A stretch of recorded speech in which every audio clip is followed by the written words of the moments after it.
Hello, how are you? My name is Brighton Chamisa.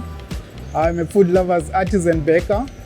I started working here at Food Lovers in 2019, and I'm 3 years working now here at Food Lovers Market. As a baker, I started working here at 3 o'clock a.m. So when I come in, I start to bake my artisan breads. I start mixing the chia butters. Then after mixing the chia butters, we leave the dough to rest for like 1 hour, 30 minutes and so. Soon after I'm done with my chia butter, I have to start preparing the cranberry and nut, fruit and pecan. Our breads, they take like 45 minutes to an hour proving time. Then after that, we bake them for like 30 minutes. Then we take it out of the oven.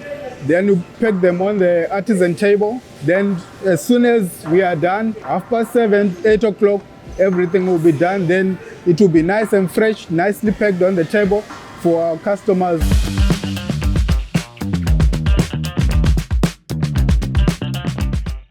When I came in, I met Cecilia for interview. I received 2 days training at Food Lovers Market. Even though I was a baker before, I had enough experience to work for Food Lovers. So they just gave me like 2 days for training, and that was it. Then I started baking the artisan bread for Food Lovers Market. What really inspired me to start this baking job is like, I met this friend of mine and he was doing baking before. So he had a couple of products that he used to bring home. So since then I started loving the baking job. So since that day I'm like more into baking, and it's so cool.